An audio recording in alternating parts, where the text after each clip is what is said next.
Hello everyone, welcome to concept of physics. Concept है तो संभव है। तो अभी हम स्टार्ट करने जा रहे हैं क्लास 11 फिजिक्स का second unit, that is the motion in a plane का थोड़ा सा ब्रीफ इंट्रोडक्शन देंगे। ओके, सो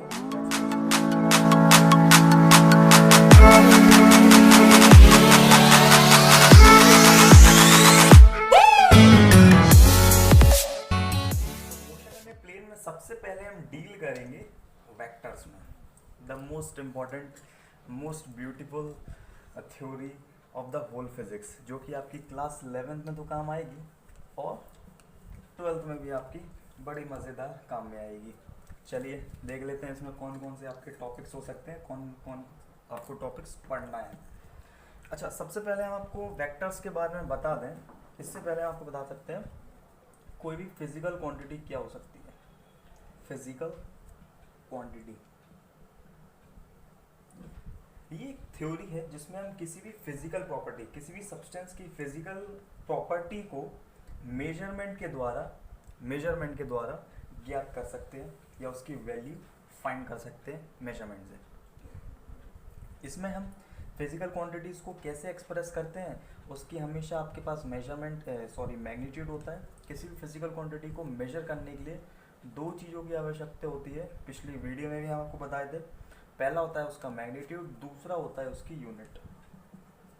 ये दो चीज़ें आपकी हो गई, आपकी फिजिकल क्वांटिटी को आपने इजीली मेजर कर लिया। नाउ अब क्वांटिटीज़ जो होती है, कोई भी फिजिकल क्वांटिटीज़ हमारे पास दो तरह की हो सकती हैं, सभी को पता है। एक होती है आपके पास स्केलर क्वांटिटी, एक होती है आपके पास स्केलर क्वांटिटी, नेक्स्ट होती है आपके पास वेक्टर क्वांटिटी। वेक्टर क्वांटिटी एक एक करके ध्यान से समझते जाएंगे, ठीक। बाकी जब आगे डिटेल में पढ़ेंगे चैप्टर तो और अच्छे से इन दोनों चीज़ों को, इनफैक्ट पूरे चैप्टर या पूरी यूनिट को ढंग से एक्सप्लेन करेंगे, एकदम डीप। ना अभी फिलहाल ऊपरी तौर पर देख लीजिए। स्केलर क्वांटिटी ऐसी क्वांटिटीज क्लास 9-10 में भी आप पढ़े होंगे जिसमें ओनली मैग्नीट्यूड होता है, डायरेक्शन नहीं होती है। Those quantities which have the magnitude, only magnitude, not the direction, are termed as the scalar quantities, ठीक है। जैसे एग्जाम्पल के तौर पर आप देख लीजिए, लेंथ, ठीक, मास देख लो केवल, ठीक, स्पीड देख लो, ठीक, डिस्टेंस एक्सेट्रा, वॉल्यूम भी हो सकता है, कई सारी, temperature and all. Now vector quantity, those quantities which has magnitude as well as direction is termed as the vector quantities। Example देख लो भैया। एग्जाम्पल में आपके पास आ जाएगी वेलोसिटी, नेक्स्ट आपके पास आ जाएगा एक्सेलरेशन, नेक्स्ट आपके पास आ जाएगा मोमेंटम कह लो, डिस्प्लेसमेंट एक्सेट्रा। तो ऐसी क्वांटिटीज हो जाएंगी वेक्टर क्वांटिटीज, ठीक। तो सबसे पहले हमने देखा फिजिकल क्वांटिटीज दो तरह की हो सकती हैं, एक स्केलर क्वांटिटीज, एक वेक्टर क्वांटिटीज। अच्छा, एक क्वांटिटी और पढ़ा दी जाती है कभी कभी, टेंसर क्वांटिटीज। टेंसर क्वांटिटीज ऐसी क्वांटिटीज जो ना ही स्केलर होती हैं ना ही वेक्टर होती हैं, that can be considered as the tensor quantities, but it is not new syllabus, ठीक है। एक जनरल बात बता दी हमने कि तीन तरह की हो सकते हैं, लेकिन मेजरली हमारे पास दो तरह की क्वांटिटीज होती हैं, स्केलर क्वांटिटीज, जो कि हम बचपन से पढ़ते आ रहे हैं। नेक्स्ट हम बात करेंगे आपसे, इसको हटा देते हैं। नेक्स्ट हम बात करेंगे टाइप्स ऑफ वेक्टर्स की। पहले हमने पढ़ी फिजिकल क्वांटिटीज, नेक्स्ट हम पढ़ेंगे types of vectors. Types of vectors. अच्छा, वेक्टर्स बेसिकली दो तरह के होते हैं। एक आपके पास पोलर वेक्टर होता है, पोलर वेक्टर। दूसरा होता है आपके पास axial vector, axial vector. Polar vector and axial vector, ठीक। डीप में आगे देख लेंगे, अभी चर्चा नहीं कर रहे हैं उसके बारे में, थोड़ा ज़्यादा लेंथ की हो जाएगी वीडियो। नेक्स्ट कुछ टर्म्स होते हैं आपके पास वेक्टर से रिलेटेड, कुछ टर्मिनोलॉजी आपके पास आ जाती है, आपने सभी लोग ध्यान से देखेंगे। जैसे मॉड्यूलस ऑफ वेक्टर जो कि मैग्नीट्यूड बताता है, जैसे ए वेक्टर कोई सा भी होगा। नेक्स्ट आपके पास यूनिट वेक्टर होता है, यूनिट वेक्टर टर्मिनोलॉजी हम लिखते जाते हैं, चलिए कोई दिक्कत नहीं है। एक हमने सबसे पहले टर्मिनोलॉजी पढ़ी modulus of vector, modulus of vector. दूसरी चीज हमने पढ़ ली, ये हम बताएंगे आगे, यूनिट वेक्टर। तीसरी चीज में आती है, अच्छा यूनिट वेक्टर के बारे में थोड़ा सा बता दें, देख लेते हैं। यूनिट वेक्टर होता है ए कैप, कोई सा भी, जैसे मान चलो ए कैप बराबर होता है a vector upon mod a vector, this is called the unit vector definition wise. एक होता है आपके पास नल वेक्टर जिसका मैग्नीट्यूड 0 होता है और इसकी डायरेक्शन आर्बिट्री होती है, जिसको हम जीरो वेक्टर भी कहते हैं, जीरो वेक्टर। नेक्स्ट है आपके पास negative vector, negative vector, negative vector, ठीक। नेगेटिव वेक्टर क्या हो सकते हैं? ऐसे वेक्टर ध्यान से समझिएगा, नेगेटिव वेक्टर ऐसे वेक्टर होते हैं जो कि इक्वल इन मैग्नीट्यूड होते हैं बट डायरेक्शन उनकी ऑपोजिट होती है। जैसे ये हमारे पास ए वेक्टर हो गया, ये हमारे पास बी वेक्टर हो गया। देखिए इनका मैग्नीट्यूड तो दोनों सेम है लेकिन डायरेक्शन आप कह सकते हो इनकी ऑपोजिट है। नेक्स्ट आपके पास आ जाता है इक्वल वेक्टर्स, इक्वल वेक्टर्स लिख देता हूँ मैं, इक्वल वेक्टर्स। इक्वल वेक्टर ऐसे वेक्टर होते हैं जिनका मैग्नीट्यूड इक्वल हो जाता है, जैसे ए वेक्टर बराबर बी वेक्टर। अच्छा ये जो हम सिंबल बना रहे हैं, this is the symbol of vector, this is the symbol of vector. Vector को हम इस सिंबल से रिप्रेजेंट करते हैं, आगे और अच्छे से बताएंगे इसके बारे में। इक्वल वेक्टर जिनका मैग्नीट्यूड, दो वेक्टर का मैग्नीट्यूड बराबर होता है। Collinear vector, next collinear vector. Collinear vector ऐसे वेक्टर हो सकते हैं जो कि सेम लाइन या पैरेलल लाइन पे हो। नेक्स्ट है आप पे, आप कह सकते हो कोप्लेनर वेक्टर, कोप्लेनर वेक्टर जो सेम प्लेन में आए। Next free vector, free vector ऐसे वेक्टर जो कि फिक्स नहीं होते हैं, फिक्स पॉइंट के अबाउट फिक्स ना होते हैं, that are called free vector. तो कुछ वेक्टर, कुछ हमने चीज़ें पढ़ ली, टर्मिनोलॉजी पढ़ ली, कुछ इस तरह के आपको टर्म्स बार बार परेशान करेंगे और एग्जाम में भी आपको 1-2 नंबर के मिल जाते हैं। इसमें जो आपको सबसे ध्यान में रखनी है कुछ चीज़ें लाइक यूनिट वेक्टर, ये आपका आगे भी काम में आएगा। नेक्स्ट हम बात कर लेंगे इसी चैप्टर में, तो आपको पढ़ना पड़ता है प्रोजेक्टाइल मोशन, इसको हटा देते हैं अभी, प्रोजेक्टाइल मोशन, ध्यान दीजिएगा। नेक्स्ट आपके पास आता है टॉपिक इसमें प्रोजेक्टाइल मोशन। अब पहले ये समझ लेंगे भैया प्रोजेक्टाइल मोशन होता क्या है। जब आप किसी भी चीज़ को फेंकते हो, सपोज करो ये आपको, ठीक, ये आपके पीछे बाल, अगर आपने किसी बॉल को इस तरह से फेंका किसी अपने दूसरे साथी पर, तो ये जो पाथ जनरेट होता है बॉल का, जिस पाथ को, इसी पाथ को हम बोलते हैं प्रोजेक्टाइल मोशन, ठीक है। और इसका पाथ हमेशा ध्यान रखिएगा पैराबोलिक होता है, the path of the projectile motion is always parabolic, या इस पाथ को ट्रेजेक्टरी पाथ भी बोलते हैं, ठीक है, पैराबोला बनाता है। इसकी कुछ डिस्टेंस होती है, हॉरिजॉन्टल डिस्टेंस, इसका टाइम ऑफ, कई फॉर्मूले होते हैं, डेरिवेशन होती है, अपने आप में इंपॉर्टेंट मानी जाती है। कुछ चीज़ें आपको बता दें इसके बारे में, चलिए देख लेते हैं, कोई दिक्कत नहीं है। जैसे कुछ फॉर्मूले हैं टाइम ऑफ फ्लाइट, कि कितने टाइम तक ये फ्लाइट करा या फ्लाई किया। तो टाइम ऑफ फ्लाई का इसमें फॉर्मूला होता है t बराबर 2u sin theta by g, where g is the acceleration due to gravity, this is the time of flight, ठीक। इसमें होता है motion along the horizontal direction, motion along the vertical direction, maximum height of the projectile. जो height होती है projectile motion की वो होती है u square sine square theta बटे 2g, sign square theta upon 2g, याद रखेंगे हाइट इसकी। और हॉरिजॉन्टल रेंज भी हो सकती है, ठीक, इसका थीटा हमेशा ध्यान रखेंगे 45 डिग्री होता है।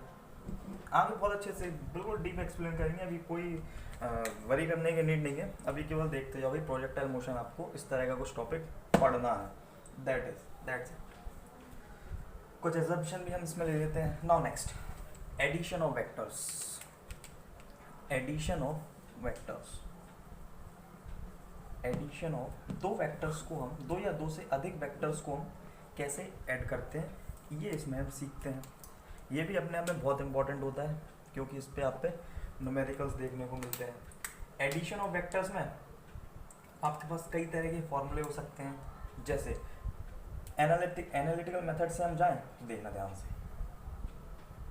एक रिजल्टेंट होता है आपके पास, रिजल्टेंट का फॉर्मूला आप सभी को पता है, a square plus b square plus 2ab cos theta, resultant. अच्छा ये हम बाद में बताएंगे, चलो हटाओ उसको।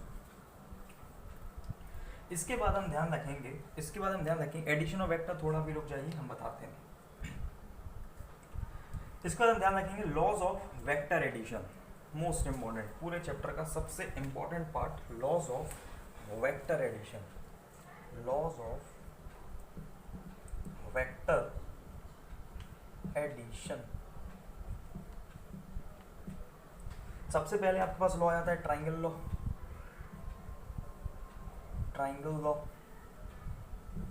अब ट्राइंगल लॉ थोड़ा सा बता देते हैं। सपोज करो ये साइड्स ऑफ ए ट्राइंगल है, सपोज करो जिस पर ए और सी हमारे पास साइड्स ऑफ ट्राइंगल है, जैसे ये हमारे पास साइड हो गई सी, सपोज कर लो ये हमारे पास साइड हो गई ए, तो ध्यान रखेंगे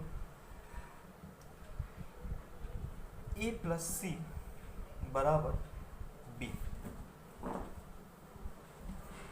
सॉरी ए प्लस बी बराबर सी, दिस इज बी। देखना ध्यान से, ये हमारे पास ए वेक्टर था, ये हमारे पास बी वेक्टर था, इन दोनों को ऐड कैसे करेंगे, तो एक सी वेक्टर जो कि रिजल्टेंट वेक्टर आप कह सकते हो, और कैसे टच कराओगे, इसके टेल से इसका टेल, इसके हेड से इसका हेड, तो ए प्लस बी बराबर c, this is known as the triangle law. एक और होता है आपके पास पैरेललोग्राम लॉ, पैरेललोग्राम लॉ। अच्छा पैरेललोग्राम लॉ से ही आपके पास रिजल्टेंट का फॉर्मूला जनरेट होके आता है, इसलिए हम वहाँ पे नहीं बताए थे आपको पहले, जो कि होता है आर स्क्वायर बराबर a square plus b square plus 2ab into cos of theta. Next आपके पास होता है पॉलीगन्स लॉ, तीसरा, स्पेस की कमी है थोड़ी सी, पॉलीगन्स लॉ मैं आपको यहाँ बताने की कोशिश करता हूँ।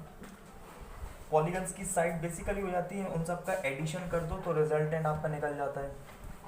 ठीक है, अभी हम डीपली नहीं बता रहे, वीडियो की लेंथ में बड़ी नहीं करना है ना। इसके बाद आप क्या आ जाते हैं, पोजीशन एंड डिस्प्लेसमेंट वेक्टर। ठीक है, पोजीशन और डिस्प्लेसमेंट वेक्टर, जिसमें आप पोजीशन वेक्टर पढ़ते हो और डिस्प्लेसमेंट वेक्टर पढ़ते हो। इसके बाद आते हैं आपके पास रिलेटिव वेलोसिटी आप पढ़ते हो उसमें। ठीक, इसके बाद आपके पास आ जाते हैं सब्ट्रैक्शन ऑफ टू वेक्टर्स, ये भी इंपॉर्टेंट है। ठीक है, कुछ इसके एनालिटिकल मेथड्स में हम इसको पढ़ाते हैं। इसके बाद आप प्रोडक्ट ऑफ टू वेक्टर्स आप पढ़ते हो, प्रोडक्ट ऑफ टू वेक्टर्स, इसको हटा देते हैं, प्रोडक्ट ऑफ टू वेक्टर्स, ये भी इंपॉर्टेंट है। प्रोडक्ट ऑफ टू वेक्टर्स, दो वेक्टर का प्रोडक्ट कैसे किया जाता है, तो ध्यान रखेंगे इसमें दो चीज़ें हम पढ़ते हैं, एक डॉट प्रोडक्ट, दूसरा होता है क्रॉस प्रोडक्ट। डॉट प्रोडक्ट को स्केलर प्रोडक्ट कहते हैं और क्रॉस प्रोडक्ट को वेक्टर प्रोडक्ट भी कहते हैं। छोटा सा इंट्रो दे दें तो डॉट प्रोडक्ट होता है आपके पास, देखिए ध्यान से, ए डॉट बी बराबर होता है A B cos theta, this is called the scalar product या डॉट प्रोडक्ट। क्रॉस प्रोडक्ट होता है ए क्रॉस बी, जो कि होता है ए वेक्टर या a magnitude of a into magnitude of b into sine theta. ध्यान रखेंगे भाई इसको। अगर कोई हमसे पूछे ये हमारे पास ए वेक्टर है, या ऊपर देख लेते हैं, ये हमारे पास ए वेक्टर है, ये हमारे पास बी वेक्टर है, और इन दोनों के बीच में हमारे पास एंगल गिवन है थीटा, तो इनके बीच में जो एंगल होगा थीटा वो किसकी इक्वल होगा, वो कैसे आप निकालोगे, तो ध्यान से देखिएगा कि साइन थीटा बराबर होगा ए क्रॉस बी, मोड में आएगी चीज़ें, ए क्रॉस बी अपॉन मॉड ए इंटू मॉड बी, ऊपर क्रॉस नीचे डॉट। तो इतने आपको टॉपिक्स आपको पढ़ना है मोशन इन ए प्लेन में। एक बार हम पृथ्वी में समराइज कर देते हैं फटाफट से, आपको हमने बताया फिजिकल क्वांटिटीज दो तरह की होती हैं। पहले आपको बताई हमने स्केलर क्वांटिटी, दूसरी हमने आपको बताई वेक्टर क्वांटिटीज। नेक्स्ट हमने आपको बताया टाइप्स ऑफ वेक्टर, एक होता है पोलर वेक्टर, एक होता है आपके पास एक्सियल वेक्टर। नेक्स्ट हमने आपको बताया टर्म्स रिलेटेड, जैसे आपके पास कई तरह के वेक्टर्स होते हैं, like unit vector, null vector, equal vector, negative vector, coplanar vector, ठीक है, फ्री वेक्टर और collinear vector, etcetera etcetera. Next हमने आपको बताया प्रोजेक्टाइल मोशन। प्रोजेक्टाइल मोशन हमेशा ध्यान रखेंगे, पाथ ऑफ प्रोजेक्टाइल मोशन हमेशा होता है पैराबोलिक। इसमें हमने आपको थोड़ी बहुत चीज़ें बता दी, जैसे टाइम ऑफ फ्लाइट बताया हमने आपको, और मैक्सिमम हाइट बताई आपकी प्रोजेक्टाइल मोशन की। एक हॉरिजॉन्टल रेंज निकलती है, एक इसमें वर्टिकल डायरेक्शन के अलाउंग में एक मोशन होता है, एक हॉरिजॉन्टल के अबाउट मोशन होता है, ठीक। नाउ नेक्स्ट हमने आपको बताया loss of vectors. Loss of vector में हमने आपको बताया क्या क्या चीज़ें। सबसे पहले हमने कौन सा लॉ बताया, आपको बताया हमने ट्राइंगल लॉ। नेक्स्ट हमने बताया आपको पैरेललोग्राम लॉ। नेक्स्ट हमने बताया पॉलीगन्स लॉ। तीनों लॉ में से सबसे इंपॉर्टेंट जो माना जाता है that is parallelogram law. Next हम बात करेंगे आपसे पोजीशन और डिस्प्लेसमेंट वेक्टर हमने बताया, जिसमें आपकी पोजीशन वेक्टर और डिस्प्लेसमेंट वेक्टर आप पढ़ते हो। नेक्स्ट हमने आपको पढ़ना है आप आगे रिलेटिव वेलोसिटी, ठीक। इसके बाद सब्सट्रैक्शन ऑफ वेक्टर और product of two vector, that is the dot product and cross product, या जिसको स्केलर एंड वेक्टर प्रोडक्ट भी आप कहते हो। तो इतनी चीज़ें आपको पढ़नी है पूरे ये पर्टिकुलर वेक्टर नाम के चैप्टर में, ठीक। जबकि मोशन इन ए प्लेन जो आपकी यूनिट का नाम है वो आपका आगे भी आप चैप्टर में आएगा, आगे भी आपके मतलब टॉपिक्स में आएंगे। जैसे यूनिफॉर्म सर्कुलर मोशन आप पढ़ोगे, इसमें लॉज ऑफ मोशन पढ़ोगे, न्यूटन्स लॉज में पढ़ोगे, कई तरह की चीज़ें आ जाएंगी जो कि हम आपसे आगे के वीडियो में डिस्कस करेंगे। तो मिलते हैं आपसे अगली वीडियो में।